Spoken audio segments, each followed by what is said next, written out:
Oh boy, how the world has changed. How the world has changed, right? But it's going to end up being better than ever. I want to thank you very much for being here, and I'd like to update you on the steps we're taking on our ongoing fight to defeat the virus. This morning at 7:55, I spoke to the leaders of the G20, had a great meeting, and we have a lot of different ideas, a lot of good ideas. We're working together. The leaders gathered virtually around the world to discuss the whole subject of the problem that right now 151 nations have got. We had President Alberto Fernandez of Argentina, Prime Minister Scott Morrison of Australia, President Jair Bolsonaro of Brazil, Prime Minister Justin Trudeau of Canada, President Xi of China, President Emmanuel Macron of France, Chancellor Angela Merkel of Germany, Prime Minister Modi of India, President Widodo of Indonesia, Prime Minister Giuseppe Conte of Italy, Prime Minister Shinzo Abe of Japan. Congratulations to Japan on making a great decision on the Olympics. Going to make it next year, 2021. President Andres Manuel Lopez Obrador of Mexico. I want to thank the President of Mexico for having done such a great job with respect to the military. We have 27,000 Mexican soldiers on our southern border, and very few people are getting through, I can tell you that. We got to keep it that way. And we have a great relationship with Mexico now. President Putin of Russia, King Salman of Saudi Arabia, President Ramaphosa of South Africa, President Moon of, as you know, a country that we spend a lot of time in, South Korea. We're working very hard on that. Prime Minister Sanchez of Spain, President Erdogan of Turkey, Prime Minister Boris Johnson of the United Kingdom, President of the European Commission, Ursula von der Leyen, President of the European Council, Charles Michel, United Nations Secretary General Antonio Guterres, World Health Organization Director Tedros Adhanom, World Bank President David Malpass, and the International Monetary Fund Managing Director Kristalina Georgieva. So that's a big group, but it's a great group. It's and they were all there, every one of them, and we talked about the problem, and hopefully it won't be a problem for too much longer. The United States is working with our friends and partners around the world to stop the spread of the virus and coordinate our efforts. We discussed how vitally important it is for all of our nations to immediately share information and data, and we've been doing that to a large extent, but we'll do it even more so, and to inform our, I guess you could say, inform each of us on the fight that we've got going one way or the other. It's a little bit different, but we're handling it a little bit in different ways. But there is great uniformity, I think. It was a terrific meeting, tremendous spirit among all of those countries. You had 20 countries plus the other people that I mentioned, and tremendous spirit to get this over with. After the meeting with the world leaders, I spoke with the governors of our 50 states and territories. Our team has been in constant communication with the governors, and we had a terrific meeting. Somebody in the fake news said that one of the governors said, "Oh, we need Tom Brady." I said, "Yeah." He meant that in a positive way. He said, "We need Tom Brady. We're going to do great." And he meant it very positively, but they took it differently. They think Tom Brady should be leading the effort. That's only fake news, and I like Tom Brady. Spoke to him the other day. He's a great guy. But I wish the news could be real. I wish it could be honest. I wish it weren't corrupt. But so much of it is. It's so sad to see. Just so sad to see. We had a great meeting. I tell you what, I'm sure you have tapes of the meeting. I'm sure that you were able to get tapes very easily. So you had 50 governors plus. And if you had tapes, you'd see it was really, I mean, there's no contention. I would say virtually none. I would say maybe one person, there was a little tiny bit of a raising of a voice, a little wise guy, a little bit. But he's usually a big wise guy, not so much anymore. We saw to it that he wouldn't be so much anymore. But he is, we had I mean, I would rate, Mike was there, a lot of the folks in the back were there.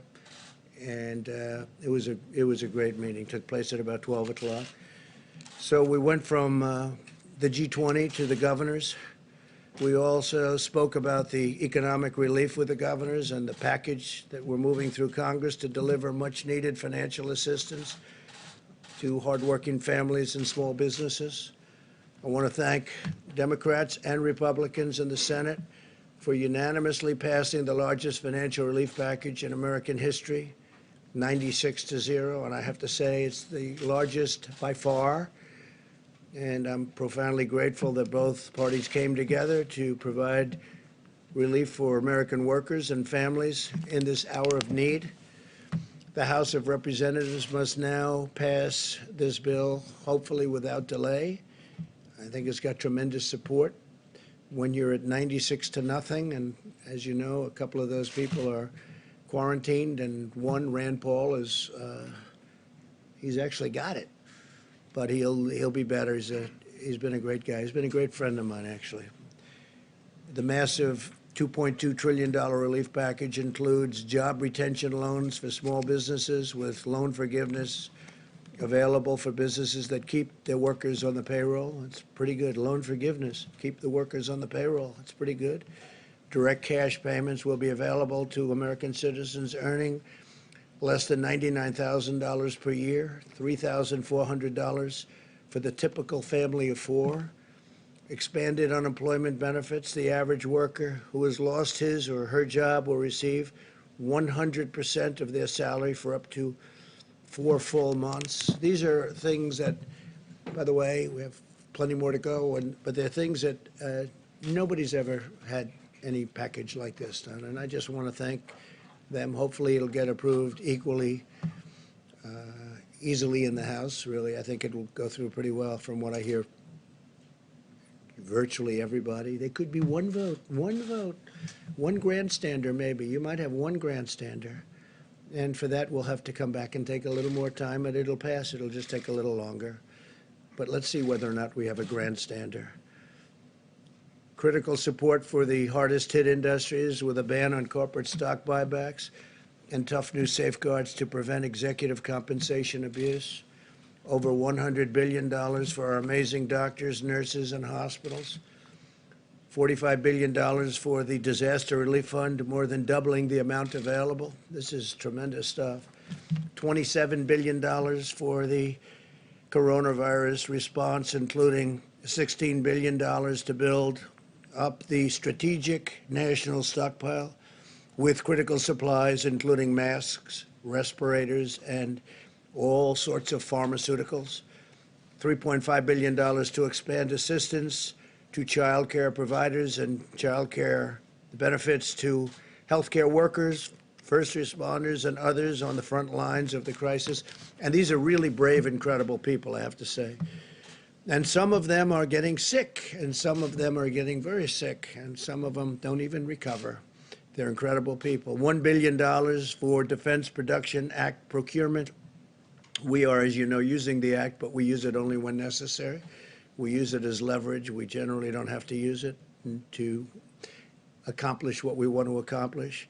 As of today, FEMA has shipped over 9 million N95 masks, 20 million face masks, 3.1 million face shields, nearly 6,000 ventilators, 2.6 million gowns, 14.6 million gloves, and we're sending more every day, and we've got tremendous amounts of equipment coming in. A lot of great companies are making equipment right now. The ventilators, obviously, they take a little longer to make, but we have a lot of companies making them, and we're going to be in great shape. We took over an empty shelf. We took over a very depleted place in a lot of ways. As you know, the testing is going very, very well. and that was obsolete and broken, and we fixed it, and it's been going really good. And I think, very importantly, the stockpile, we're really filling it up, and we fill it up rapidly, but we get it out. Sometimes we have it sent directly to the states instead. And again, the state has to be doing this kind of a thing also. We're sort of we look from behind a little bit, and we look at how are they doing, and if they need help, we do it. But it's their first responsibility. Sometimes they just can't get it. But we load it up and we send it out. But if we can, we have it sent directly to the state. We want it to go directly to the point where we want it. I can now announce something that I think is incredible, what they've done in the Navy, because the incredible naval hospital ship, the USNS Comfort, which is incredible, actually, when you see it inside, will be underway to New York City on Saturday. So it's going to be leaving on Saturday rather than 3 weeks from now. And they did the maintenance quickly, and it was going to be there for quite a while longer, another 3 or 4 weeks, and it should be arriving. I told the governor 20 minutes ago, Governor Cuomo, that the ship will be arriving at New York Harbor on Monday. I think I'm going to go out and I'll kiss it goodbye. I'll go to, it's in Virginia, as you know, and I will go and we'll be waving together because I suspect the media will be following. John, are you going to be following? Maybe. You never know, huh? It's a very important vessel. Great ship. It's a great vessel, is right. So if you want to go, I'll see you there, and if you don't, that's okay. After being fully loaded with medical supplies, it's loaded up to the top, and it's over at the Norfolk Naval Base. That's where it departs. It is expected then to, I mean, we're saving about 3 to 4 weeks by the incredible work done by the Navy, and I actually look forward to Saturday to see it go. The ship will arrive, and I believe it's going to get a little bit of a ceremony. There's something very beautiful about it. It's an incredible piece of work. Going to be landing at Pier 90 in Manhattan to provide hospital surge capacity for the New York metropolitan area. So it's a surge capacity. They may use it for this, or they may have other people coming in from hospitals unrelated to the virus, and then they'll use those hospitals on land. They'll use those hospitals for the virus, but we'll see how they do it. They could do it either way, one way or the other, whichever one is best. But it could be, because it's set up so well for a regular hospital, that they may take people out of hospitals and then use those rooms for the virus. The National Institute of Health and the private sector, working closely with the FDA, continue to collaborate to discover and test treatments and therapies that can effectively reduce the duration and symptoms of the virus and very much help people to recover. And I'm firmly committed to bringing these treatments to market very quickly. We have a lot of tests going on with regard to different medicines, and I hope we get lucky. I hope we hit. A lot of talented scientists and doctors are working on therapeutics, a cure, vaccines. I think we're doing very well. Tony may speak to that a little bit later, but I think we're doing very well with regard to the vaccines. I think we're doing well with regard to a lot of the things I just mentioned, but we'll have to see what happens. We're going to know fairly soon about a lot of them. But it's very advanced, and the vaccines are very advanced prior to, as you know, a fairly reasonably long test period of, in that case, over a year. Every American should be proud of the incredible spirit our country has brought to this effort. It's been incredible. Citizens from all walks of life have come together to turn the tide in this battle. We're witnessing the extraordinary power of American unity like a lot of people have never seen. Even getting a vote. You're talking about trillions of dollars, and you get a vote of 96 to nothing. We are waging war on this virus using every financial, scientific, medical, pharmaceutical, and military resource to halt its spread and protect our citizens. I want to express our tremendous thanks to the American people for continuing to practice social distancing like you people are practicing right here. I don't know, this room may never be the same. Maintaining good hygiene and follow government guidelines. Vice President Pence lifts up that card every time. And it's not very complicated, but hopefully you can do that. And your commitment will make all the difference in the world. And that's one of the big ones will be, for a while, stay home. Just relax, stay home. Making a lot of progress. As we continue to gather more information and accelerate the testing, where we're doing record numbers of tests now, far more than any other country has done. I told you yesterday, 8 days here, because you heard so much about South Korea. The media kept talking about South Korea, South Korea. We have a great relationship with President Moon in South Korea. But when I hear so much about South Korea, so in 8 days, we do more testing than they did in 8 weeks. And it's a very highly sophisticated test. We'll be able to deploy even more data-driven and targeted approaches to slow the ultimately, it's a very devastating thing, but we will vanquish this virus, and it's a lot of progress has been made. That's why earlier today I sent a letter to America's governors describing how we will be using the data to update existing guidance on social distancing, which will be developed in close coordination with our nation's public health officials and scientists. Because of the sacrifices of our great doctors and nurses and healthcare professionals, the brilliance of our scientists and researchers, and the goodness and generosity of our people, I know that we will achieve victory and quickly return to the path of exceptional health, safety, and prosperity for all of our citizens. We have to get back to work. Our people want to work. They want to go back. They have to go back. And we're going to be talking about dates. We're going to be talking with a lot of great professionals. But this is a country that was built on getting it done. And our people want to go back to work. I'm hearing it loud and clear from everybody. So we'll see what happens. We're going to have a lot more information early next week, and we'll be reporting that back. But I just want to leave it with you. We have to go back.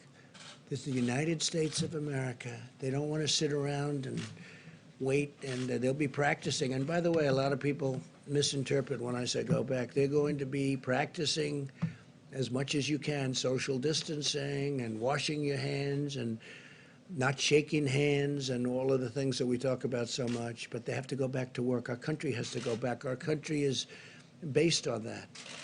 And I think it's going to happen pretty quickly. I think it's going to happen pretty quickly. A lot of progress is made, but we got to go back to work. We may take sections of our country, we may take large sections of our country that aren't so seriously affected, and we may do it that way, but we've got to start the process pretty soon. So we'll be talking to you a little bit more about that next week. And with that, if you have any questions, you could ask, and then I'm going to have Vice President stay behind, and he's going to take questions and also introduce some of the people. You could ask them some questions. John, please. Mr. President, okay. Unemployment numbers out today, 3.3 million. Yes. I take it not a surprise. No, not at all. But still a staggering number. Oh, sure. I'm wondering about your perspective on that. Well, it's nobody's fault, certainly not in this country.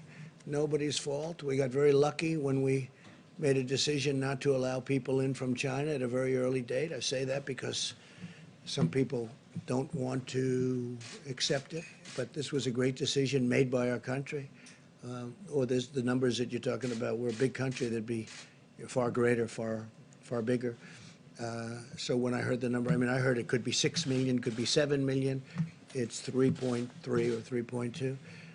But it's a lot of jobs. But I think we'll come back very strong. The sooner we get back to work, every day that we stay out, it gets harder to bring it back very quickly. And our people don't want to stay out. So I know those numbers, John, but I think you'll see a very fast turnaround once we have a victory over the hidden enemy, as I say. It's a hidden enemy. Sometimes a hidden enemy is a lot tougher than somebody that stares you in the face, right? So we'll see what happens. But, I mean, they're fully expected numbers, at least. Steve, please. U.S. proposal to deploy some troops along the Canadian border. Yeah. And Prime Minister Trudeau was complaining about that. Why is that necessary? Well, we have very strong deployments on the southern border, as you know, with Mexico, and we had some troops up in Canada, but I'll find out about that. I guess it's equal justice to a certain extent. But in Canada, we do have troops along the border. You know, we have a lot of things coming in from Canada. We have trade, some illegal trade that we don't like. We have very strong sanctions on some. We have very strong tariffs on dumping steel. And we don't like steel coming through our border that's been dumped in Canada so they can avoid the tariff. You know, I charge a lot of tariff for the steel. And it's been great for our steel companies because now they can really go. You look at what's happened with steel, it's been pretty incredible. But we've taken in billions and billions of dollars in tariffs on steel.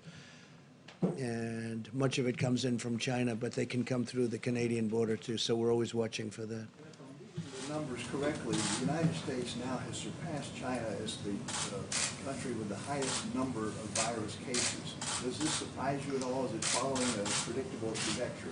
No, I think it's a tribute to our testing. You know, number one, you don't know what the numbers are in China. China tells you numbers, and I'm speaking to President Xi tonight, I believe, and we'll have a good conversation, I'm sure. But you just don't know, you know, what are the numbers? But I think it's a tribute to the testing. We're testing tremendous numbers of people, and every day, the way the system works, and I want to thank especially Roche has been fantastic, great company. They've done a tremendous amount. Deborah was telling me before that they've really stepped up to the plate and done great, as have other of the companies, but it seems that they're really doing it particularly well. So, you know, we'll see what happens there, but it's a tribute to the amount of testing that we're doing. We're doing tremendous testing, and I'm sure you're not able to tell what China is testing or not testing. I think that's a little hard. Yeah, Mr. President, on the 3.3 jobless claims, you just suggested it could 6 to 7 million.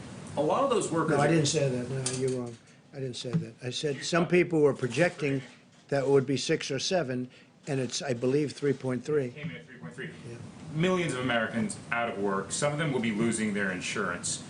What's your plan to make sure, through no fault of your own, as you just mentioned, that they stay insured? Are you willing to plus up the subsidies for some of the exchanges under Obamacare, expand Medicaid? What's being considered? So, well, I mean, the things I just read to you are being considered, and other things are being considered. People are going to be getting big checks, and it's not their fault. What happened to them is not their fault. So we're doing a lot of different things on health insurance. We have meetings on it today. We're taking care of our people. This is not their fault, what happened, and we're taking care. We're starting off by sending them very big checks. I think for a family of 4, it's about $3,000. And we're taking care of our people. We're taking care of our workers. This was not, you know, as I say, this was not a financial crisis. This was a health crisis, a medical crisis. We're going to take care of our people. Please, yeah. Please. The National Restaurant Association came out. National Restaurant Association came Restaurant. out with a survey this morning saying that 3% of all restaurants in this country have shuttered for good in the past 3 weeks. And the projection is that 11% more are going to close in the next 30 days. So what do you say to a restaurant owner who is looking at his sheets and thinks he has to close within the next 30 days? Well, I hate to, I know the business very well. I understand the restaurant business. It's a very delicate business. It's a business that it's not easy. You know, I always say in a restaurant business, you can serve 30 great meals to a person or a family, and they love it. One bad meal, number 31, they never come back again. It's a very tough business, but they're great people that run restaurants. And I've heard 3% could be lost, and you could go as high as 10 or 11%. But they'll all come back in one form or another. It might be a different restaurant, but it's going to be a great business for a lot of people. And we're making it easy for people to look what we're doing in terms of loans, what we're doing in terms of salaries. They'll all come back. It may not be the same restaurant, may not be the same ownership, but they'll all be back. Yes, sir, please. So you mentioned the pledges from American companies to provide supplies, but does it get, as we top 81,000 cases in the U.S., does it make sense to relook at using the Defense Production Act? Well, I talked about the Defense Production Act a lot, and I've enacted it. I have it. I can do it with a pen. And we have actually used it on 2 minor occasions, and then we could withdraw it. But for the most part, the companies, we don't need it. We say, we need this, and they say, don't bother, we're going to do it. I mean, we're dealing with Ford, General Motors, 3M, we're dealing with great companies. They want to do this. They want to do this. They're doing things that frankly, they don't need somebody to walk over there with a hammer and say, do it. They are getting it done. They're making tremendous amounts of equipment, tremendous amounts. And when this is over, we're going to be fully stockpiled, which they would have never been, except for a circumstance. This was something that nobody has ever thought could happen to this country. I'm not even blaming. Look, we inherited a broken situation, but I don't totally blame the people that were before me and this administration. Nobody would have ever thought a thing like this could have happened. But the Production Act, Defense Production Act, is a wonderful thing, but I just haven't had to use it. They know it's activated. They know I can use it. Maybe that frightens them a little bit. You know, it's got tremendous power, but I haven't had to. Please. Thank you, sir. A question for me, and then another question, if you'll let me, for some of my colleagues who are social distancing. Where are they? They're all outside trying to get in, I know. The first question has to do with cruise liners like Carnival and Royal Yeah. Caribbean. They want this relief aid, but they're worried that because they offshored to places like Panama and Liberia, they might not qualify. Senator Hawley has said that they should move back to the United States before they get a check. Do you agree? Should they pay U.S. taxes to get U.S. taxpayer relief? So I'm a big fan of Senator Hawley, and I also like the idea. There were some senators that didn't want to do anything, like Carnival, great company, but they're based in different places. I won't tell you why. I could tell you exactly where they're based, but I won't do that. But they're based in actually more than one places. You know, ships are registered at different locations. I do like the concept of perhaps coming in and registering here, coming into the United States. It's very tough to make a loan to a company when they're based in a different country. But with that being said, they have thousands and thousands of people that work there, and maybe almost as importantly, that work on shore, filling these ships with goods and products. And the cruise line business is very important. And I know Carnival, what a great job they do, Mickey Harrison. And I would think that we could stick with Senator Hawley and maybe really look at that very seriously. Look, it's a big business. It's a great business. It's a business that employs tremendous number of people outside of the ship itself. I mean, you look at these ports. It's loaded up with shops and people that are involved with the ship. So we're going to work very hard on the cruise line business, and we're going to try and work something out. But I like the concept. Yeah, go ahead. Thank you, sir. The Senate bill includes aid that's directly tied to the airlines. And since before the pandemic, Boeing was already suffering from losses of 737 MAX airplanes. Do you think it's appropriate to use this legislation to sort of provide them with $17 billion of aid on top of $25 billion that they could qualify for as a passenger airline, and then another $4 billion that they could qualify for as a cargo airline? Is that fair? So the airline business is a very tough business. Over many years, it's been very, very tough. It's got everything. It's got labor. It's got very strong, powerful, you look at the cost of these airliners. Everything is tough, very highly technological. You look at how complicated, how complex. It's got unions. It's got everything. The airline business, generally speaking, has unions. It's a very tough business, always been a very tough business. With that being said, we have to keep our airlines going. And we're going to be using some. Now, maybe we'll take a piece of the airlines for the country, for our country, where we loan money and we take a piece. It's all fully ready. We're ready to go.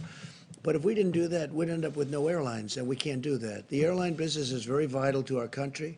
It's a tough business. We have to understand that. So I could tell you other businesses that are different kinds of business. They're very good businesses. But airlines have always been very, very tough. Please. 2 questions for you, Mr. No, President. please. 2 questions for you. Yeah, I didn't call you. I called this gentleman. Thank you. Thanks a lot. On Monday, Who are you with? did you speak with? Who are you with? I'm with Bloomberg. Yeah. Bloomberg. It's Mario Park. How's Michael doing? Good?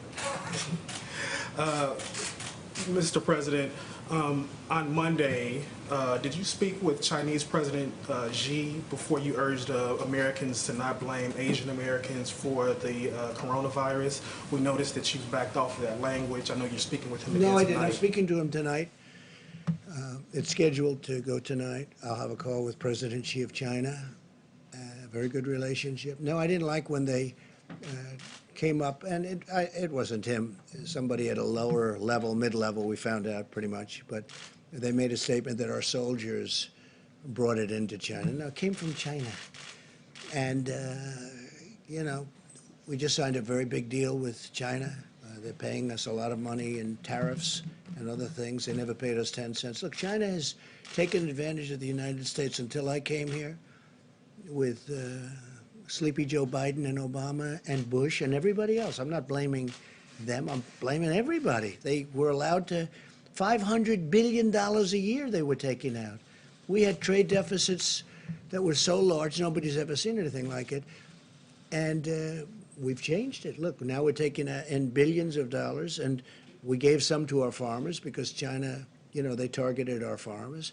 And our farmers are very happy, and our farmers got through a very rough period because of what I was able to do. Took the money from China and gave it to the farmers, and we had plenty left over after that. Now we're going into a phase 2 negotiation with China, but we're getting 25% on $250 billion, and then we're getting a lot on money after that. So we've never had a deal with China. China took advantage of the United States. And you know what? I don't blame China for that. I blame the people that were right here because they should have never allowed it to happen. But the relationship with China has been a very good one. John? Mr. President, did President Xi ask you to calm that language down or to not use that language? He never asked me to comment on that. Somebody might have spoken to somebody, but nobody spoke to me about it. Mr. President, I think it was time, though, because, you know, I talk about the Chinese virus. And I mean it, that's where it came from. You know, if you look at Ebola, if you look at all Lyme, right, Lyme, Connecticut, you look at all these different horrible diseases, they seem to come with the name with the location. And this was the Chinese virus. But I don't have to say it if they feel so strongly about it. We'll see. But, you know, we have, we just made a great deal with China. Great, hopefully, for both parties, but we made a deal with China, and we're going to do another one, it looks like. They want to do it very badly. Maybe they'll want to wait, like Iran. They want to wait to see whether or not Trump gets beaten in the election, because would they love to negotiate with Biden or somebody else other than me? They would love it. That's their best dream in the world. So many others. So there are some that maybe are, you know, waiting till after November 3rd, the election day. But I think we're doing very well. It would be sad if we blew all of the advantages that we have right now, because we've made unbelievable trade deals, whether it's Mexico, Canada, Japan, South Korea, China, and others.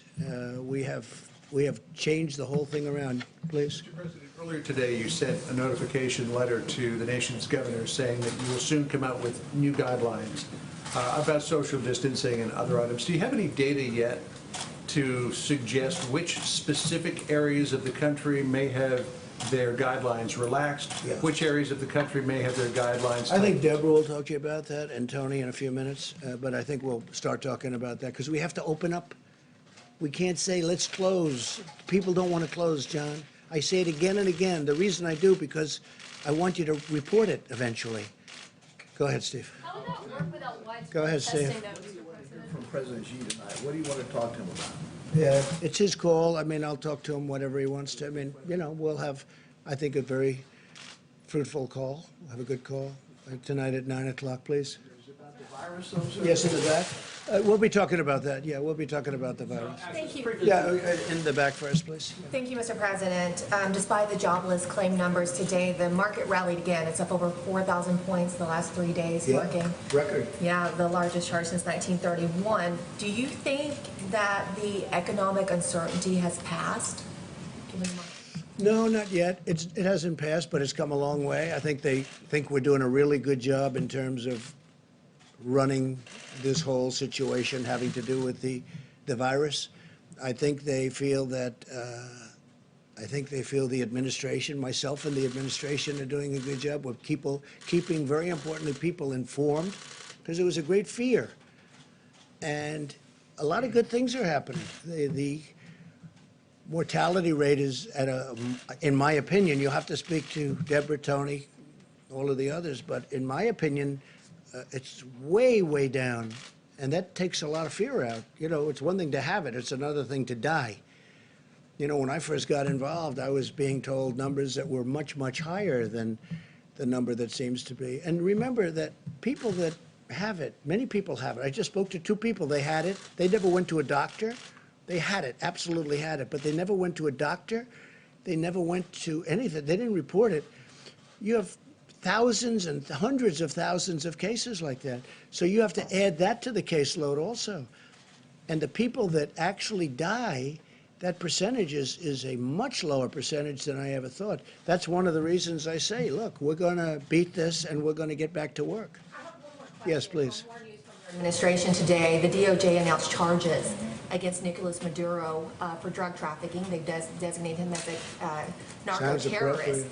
It's also expected that Venezuela is going to get hit really hard by the coronavirus. Does the administration see this as a weak point for the Well, Maduro regime? we don't look at a weak point. This is a serious problem for over 150 nations, the virus. I would say this, Maduro and Venezuela, we're watching it very closely. We'll see what happens. But that is correct. Those charges were made. Please. You said a moment ago that you used the Defense Production Act on 2 minor occasions. Yeah. What were those We will occasions? give you that notification. We'll let you know. Okay? Can I follow up on John's question about the classifying for counties? A lot of these areas have not done testing yet. Is it safe to say that the current guidelines will be extended into next week? Will you wait to change those guidelines until you have the data yet left? I want those guidelines to go even when we're open and fully operational. And frankly, much of the guidelines, like shaking hands, maybe people aren't going to be shaking hands anymore. You know, Tony had mentioned to me, Tony Fauci, the other day that I don't think he would be too upset with the concept of not shaking hands. He was saying that the flu would cut down, the regular flu would be cut down by quite a bit if we didn't do that, if we didn't shake hands. You know, the regular flu, of which, you know, you have a lot of deaths and a lot of problems with that too. So I think a lot of great things are going to, when we're open, just to finish, when we're open, as soon as we open, that doesn't mean you're going to stop with the guidelines. You'll still try and distance yourself, maybe not to the same extent because you have to lead a life. But I think the time is coming. How about one more question? Go ahead, in the back, please. Thank you very much, Mr. Go ahead, President. please. I also have 2 questions because I'm asking on behalf of foreign press as well. So one domestic question, one international. Domestically, you just tweeted the other day saying that it's very important that we totally protect Asian Americans. Yes, I do. Very important to me. But still millions. Very important to me. We have to protect our Asian Americans. It's a very important. That was a very important tweet to me because I didn't like things that I was hearing. Please go ahead. Well, what's the concrete measure that you're taking to combat the hate crimes against Asians? Well, I don't know. All I know is this. Asian Americans in our country are doing fantastically well. I'm very close to them, as you know, and they're doing fantastically well, and I think they appreciate the job we're doing. But I did want to put that statement out, the social media statement, because to me, Asian Americans are a great part of our country. Thank you all very much. We'll see you soon. Thank you. I have 2 questions for you, Mr. President. On your guidance to county by county, how does that work, Mr. President? Will people be able to go from county to county if it's high risk and low risk? Well, good afternoon, everyone.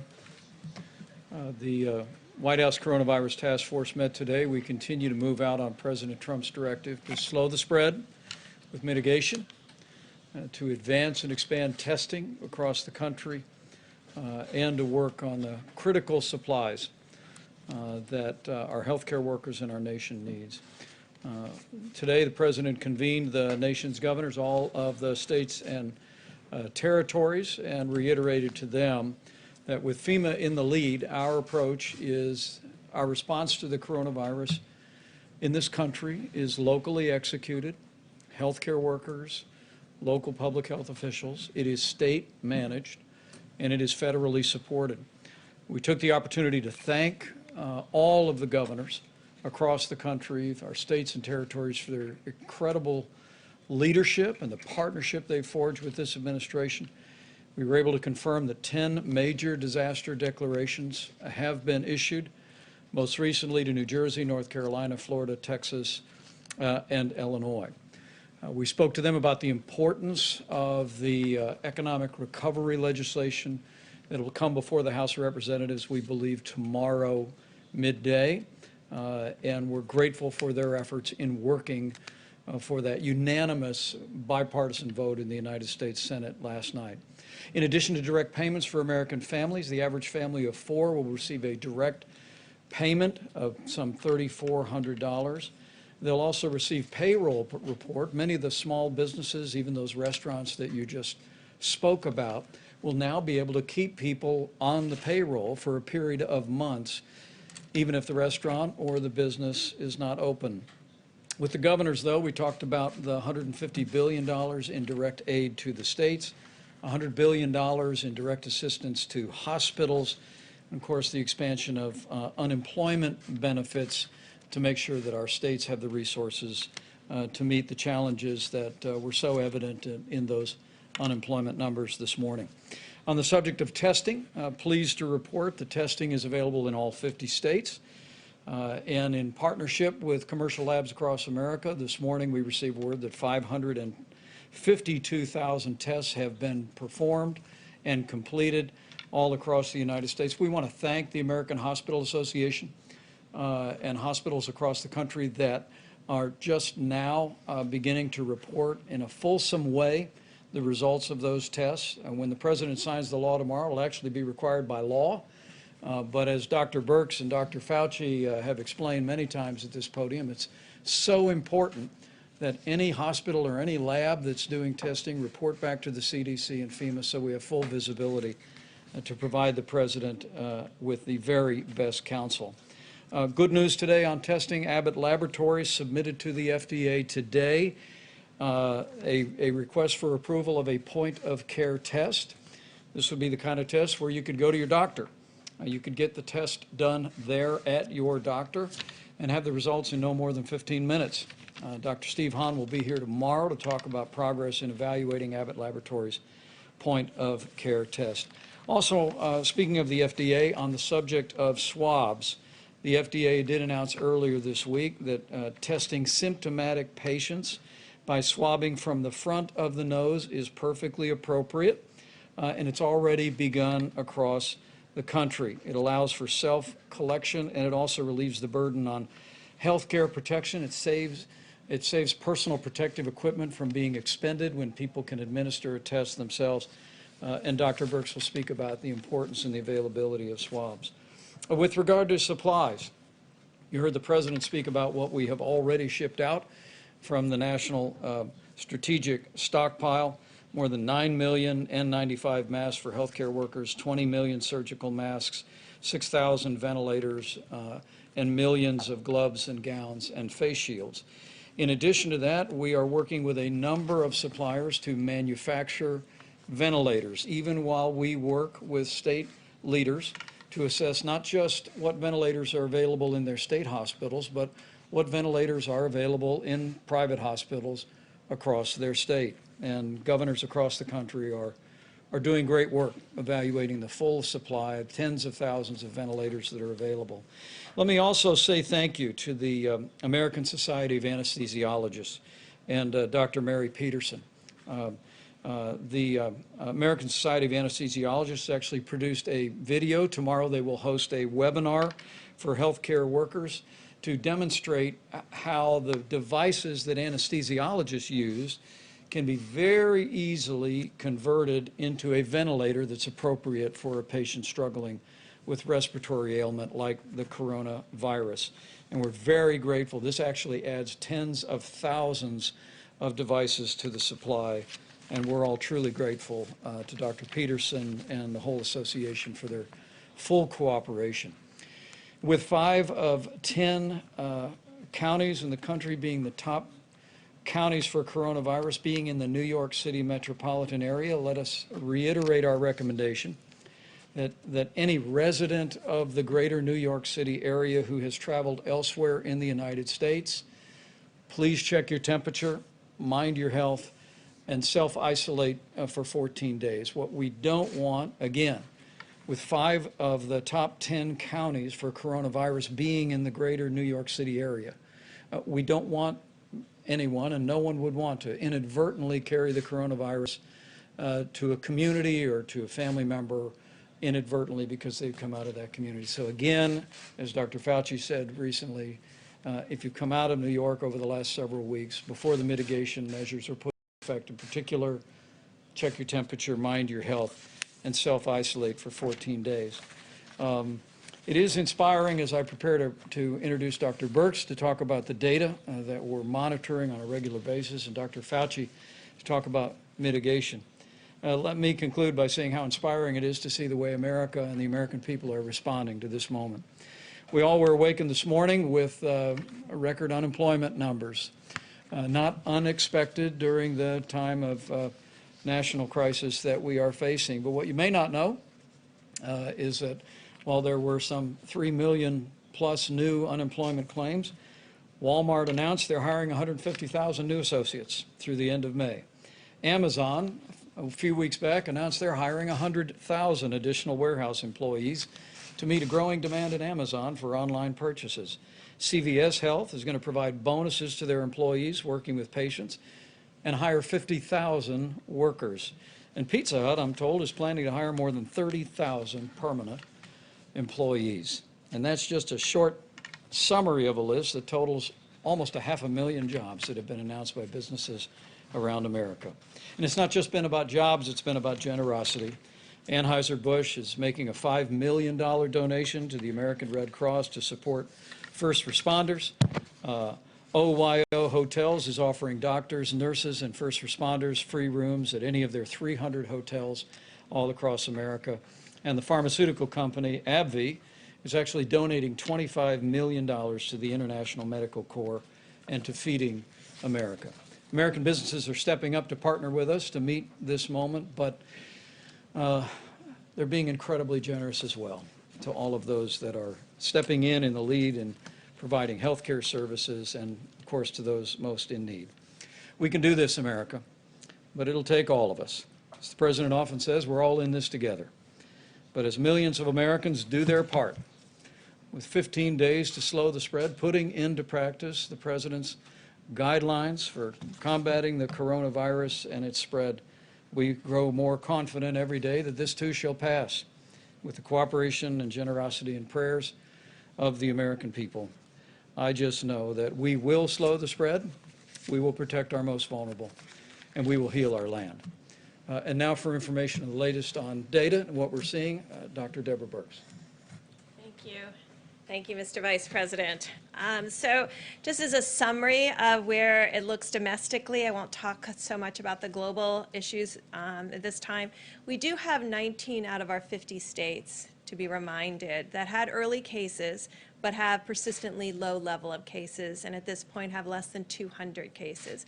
So that's almost 40% of the country with extraordinarily low numbers, and they are testing. Some of our governors have been very adamant about their need for test kits. We have gotten them test kits. When we had Abbott add about a week ago to the test kits, we've been able to open up additional test kits for states that want to do surveillance and want to do contact tracing. These 19 states are doing still active containment. They're at 200 cases despite the fact that they've been measuring them over the last 3 to 4 weeks. Still though, 55% of all cases and 55% of all new cases continue out of the New York metro area. That's the New Jersey part and New York part in particular. I haven't added in Connecticut or other counties at this point. We are concerned about certain counties that look like they're having a more rapid increase. When you look at Wayne County in Michigan and you look at Cook County in Chicago. So we have integrated all of our information to not only look at where the cases are today, but how they're moving, so we can alert FEMA to where we think the next potential hotspot is. All of the counties that I've mentioned, the hotspots are in urban areas or in the communities that serve that urban area. And I think that's something very important to remember as we move forward.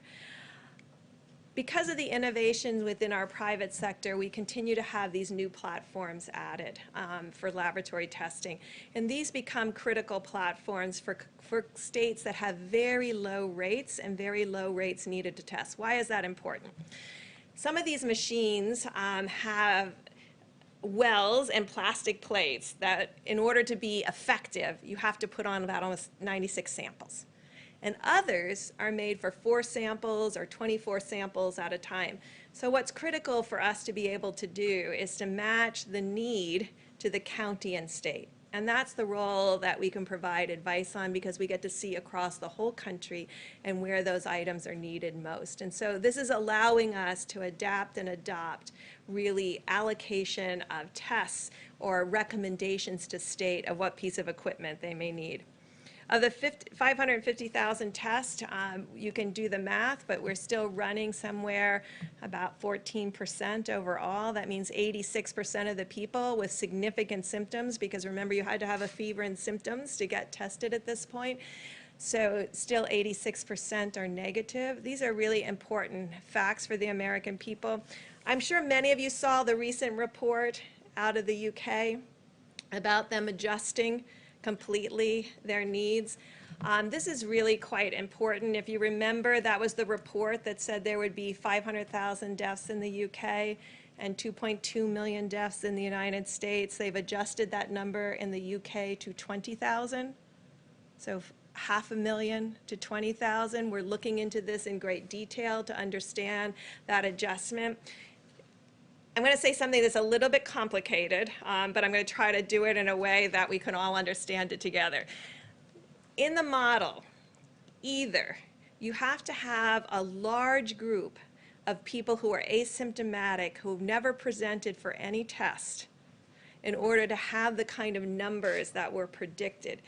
To get to 60 million people infected, or of 6 million people infected, you have to have a large group of asymptomatics, because in no country to date have we seen an attack rate over 1 in 1,000. So either we're only measuring the tip of the iceberg of the symptomatic cases, and underneath it are a large group of people. So we're working very hard to get that antibody test, because that's a good way to figure out who are all these people under here and do they exist. Or we have the transmission completely wrong. So these are the things we're looking at, because the predictions of the models don't match the reality on the ground in either China, South Korea, or Italy. We are about 5 times the size of Italy. So if we were Italy and you did all those divisions, Italy should have close to 400,000 deaths. They're not close to achieving that. So these are the kinds of things we're trying to understand. Models are models. We're adapting now to the reality. There's enough data now of the real experience with the coronavirus on the ground to really make these predictions much more sound. So when people start talking about 20% of a population getting infected, it's very scary. But we don't have data that matches that based on the experience. And then finally, the situation about ventilators. We were reassured in meeting with our colleagues in New York that there are still ICU beds remaining, and there's still significant over 1,000 or 2,000 ventilators that have not been utilized yet. Please, for the reassurance of people around the world, to wake up this morning and look at people talking about creating DNR situations, do not resuscitate situations for patients. There is no situation in the United States right now that warrants that kind of discussion. You can be thinking about it in a hospital. Certainly many hospitals talk about this on a daily basis. But to say that to the American people, to make the implication that when they need a hospital bed, it's not going to be there, or when they need that ventilator, it's not going to be there. We don't have an evidence of that right now. And it's our job collectively to assure the American people that it's our collective job to make sure that doesn't happen.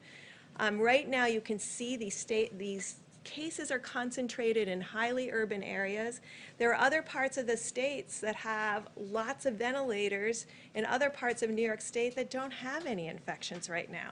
So we can be creative, we can meet the need by being responsive, But there's no model right now, I mean, no reality on the ground where we can see that 60 to 70% of Americans are going to get infected in the next 8 to 12 weeks. I just want to be clear about that. So we're adapting to the reality on the ground. We're looking at the models of how they can inform, but we also are learning very clearly from South Korea and from Italy and from Spain.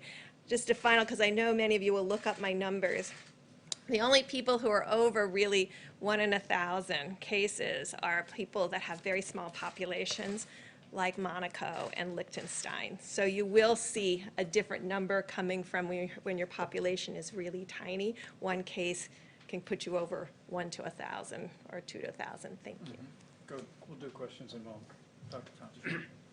Thank you, Mr. Vice President. I'm going to change the topic just a little bit because there was a questions that came up, and I've been asked about this on a couple of media interactions regarding the interventions that we're talking about. And it's important because it's about something that I said yesterday about what we would likely see. Whenever you put the clamps down and shut things down, you do it for 2 reasons. You do it to prevent the further spread, this we call mitigation, but you also do it to buy yourself time to get better prepared for what might be a rebound. It may be a rebound that we get things really under control, and then you pull back, which ultimately we're going to have to do. Everybody in the world is going to have to do that. You're either going to get a rebound or it might cycle into the next season. So what are we going to do to prepare ourselves for that?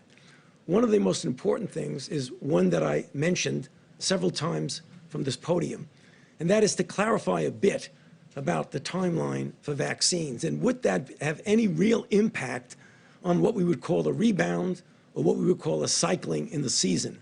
Certainly, for sure, a vaccine is not going to help us now, next month, the month after. But as I mentioned to you, we went into a phase 1 trial, and I keep referring to one vaccine. There's more than one. There's a couple of handfuls of vaccines at different stages of development, but they're all following the same course. And the course is you first go into a phase 1 trial to see if it's safe, and you have very few people, 45 people within a certain age group, all healthy, none at really any great risk of getting infected. And the reason you do that, because you want to make sure that it's safe. Then the next thing you do, and that takes about 3 months, easily, maybe more. So that's going to bring us into the beginning or middle of the summer. Then you go to a phase 2 trial, or what we say 2-3, which means we're going to put a lot of people in there.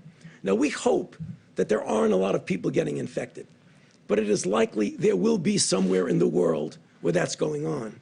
So it's likely that we will get what's called an efficacy signal, and we will know whether or not it actually works. If, in fact, it does, we hope to rush it to be able to have some impact on recycling in the next season. And like I said, that could be a year to a year and a half. I'm not changing any of the dates that I mentioned. But one of the things that we are going to do that you need to understand that has been a stumbling block for previous development of vaccines, and that is even before you know something works, at risk, you have to start producing it.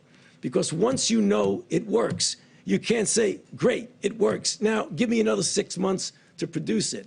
So we're working with a variety of companies to take that risk. We didn't take it with Zika. That's why, we have a nice Zika vaccine, but we don't have enough to do it because there's no Zika around. Same with SARS. So that's one of the things we're really going to push on, is to be able to have it ready if, in fact, it works. Now, the issue of safety, something that I want to make sure the American public understand. It's not only safety when you inject somebody and they get maybe an idiosyncratic reaction, they get a little allergic reaction, they get pain. There's safety associated. Does the vaccine make you worse?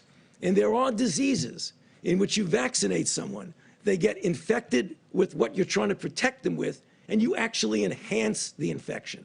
You can get a good feel for that in animal models. So that's going to be interspersed at the same time that we're testing. We're going to try and make sure we don't have enhancement. So the worst possible thing you could do is vaccinate somebody to prevent infection and actually make them worse. Next, and finally, with regard, I'll get you to your question. Finally, with regard to therapies. I mean, we keep getting asked about therapies. There's a whole menu of therapies that are going into clinical trial. As I've told you all, and I'll repeat it again, the best way to get the best drug as quickly as possible is to do a randomized controlled trial so that you know, is it safe and is it effective? If it's not effective, get it off the board and go to the next thing. If it is effective, get it out to the people that need it. So you're going to be hearing over the next month or more about different drugs that are going to go into these randomized controlled trials. And I feel confident, knowing about what this virus is and what we can do with it, that we will have some sort of therapy that give at least a partial, if not a very good protection in preventing progression of disease. And we'll be back here talking about that a lot, I'm sure. Thank you. Tony, you can take a question. If I could just go back to what you're saying about this idea of risk in a drug manufacturer, are you saying that at some point in the phase 2 trials, that if you're seeing some form of efficacy, that you may try to convince a laboratory to spool up production at that point so that there's a reservoir? Even before. When I go into phase 2, I'm going to find somebody that's going to make it.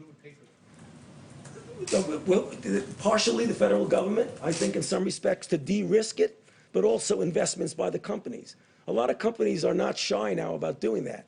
Usually when you do that at risk, John, you got to give some backup for them. And we've done that. We've put hundreds of millions of dollars into companies to try and make vaccines. I wouldn't hesitate to do that for a moment now. On the county issue, talk about having low risk, medium risk, and high risk counties.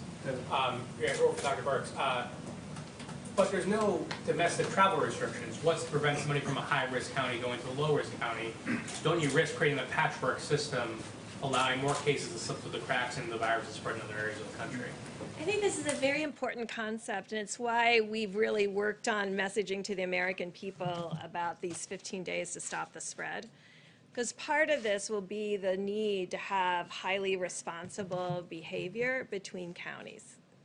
And I think the American people can understand that they will understand where the virus is because we'll have the testing data and where it isn't, and make sure that they're taking appropriate precautions as they move in and out of spaces. I think this will be critical for our future as we work together to really understand where the virus is and where it isn't in real time. Dr. Birx, I just follow up on sort of your modeling. Everyone's talking about this Neil Ferguson study out of Imperial and how the modeling's changed. You last week said, or it was on Monday, that you talked about a serology test, something promising coming out of Singapore. Where are we on a serology test? The president said very quickly.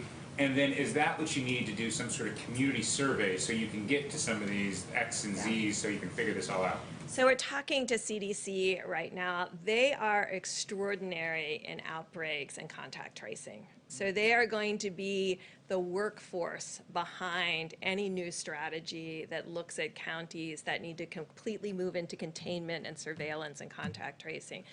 But part of what they're looking at now is where are these antibody assays. To be clear, there is antibody assays available right now, but they're by ELISA. And what we're trying to do is not just do ELISAs, because they can use that now, but to be able to have point-of-care rapid diagnostics like we have with HIV, where you just get a drop of blood, you put it on a little cassette, and it tells you if you're positive or negative. So that's what companies are working on. Yes, correct. That's the IgG to measure. Now remember, that's not going to be helpful in diagnosis. That's going to be helpful for us to know how many asymptomatic cases there are, or were. How close are we to figuring out what the asymptomatic rates are? Because that seems to be the big question here on where we are on the iceberg.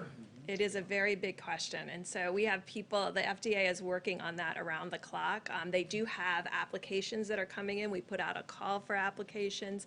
I've been talking about it from this podium. If you have an IgG assay, rapid test, not an ELISA. I mean, you could do the ELISA today because the original SARS antigens react very well to the current COVID-19 antibodies that people have, but we're really working on that, both so that we could have therapeutics that could be plasma derived. So thank you, yes, we're very much focused on that.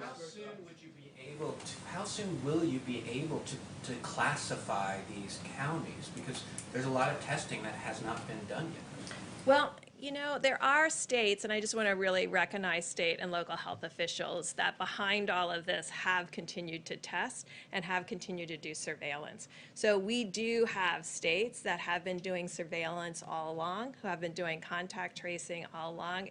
It never gets reported because it's not it's not that exciting that they've identified 10 cases.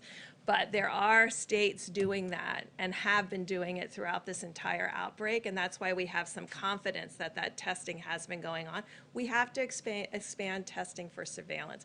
But this is that, we talked about a little bit yesterday, the flu platform. So the flu platform is driven off of emergency rooms and hospitals reporting flu-like illness to their state and local governments. And that then will trigger the individuals to get tested. So we have a platform that states and local governments are completely used to. They're not used to doing it this late in the season. They'll do it usually through the end of March, but flu usually tails off a lot by April. So we're asking them to continue the activation of screening for flu-like illness. Now, that doesn't get to his question about where's the asymptomatics and how much of that. That helps us find cases and contact trace on systematic cases. Different guidance for the places, the counties that don't have the data yet? Will there be different CDC guidelines? So these are very early days of us trying to, what we're trying to do is to utilize a laser-focused approach rather than a generic horizontal approach. And I think in the 21st century, we should be able to get to that. Why am I confident that we can do that? Because we do that in sub-Saharan Africa right now for HIV. That's how we're stopping the epidemic there. So we've done it.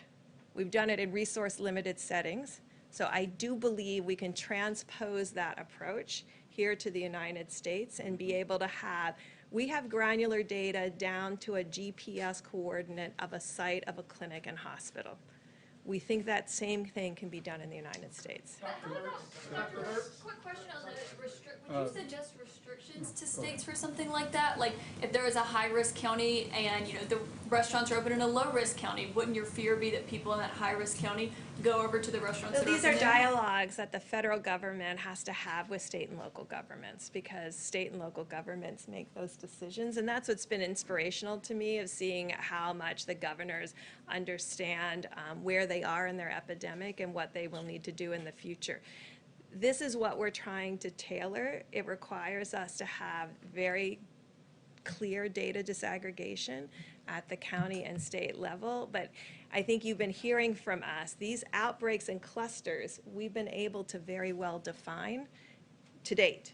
The one that was in King County, the one that is now in New York City, the one in New Orleans, the one in Wayne County. So, and we can see that spread throughout the region and those closely related counties. So this is what we're talking about, how to do surveillance, how to do contact tracing, and how to do each of these items to make sure that you prevent that spread. What's your timeline, do you think? What's your timeline for implementing guidance like this? Well, we have to get all of our data together. We owe it to the president. And we owe it to the president to be able to make that decision. So that's what we're working on right now, is getting that granularity. All right, guys, last question. I'll go to John for a second. I can speak to that, though. The president sent a letter to all the governors today indicating that, as every American recognizes, that the importance of 15 days to slow the spread, that we're approaching day 15.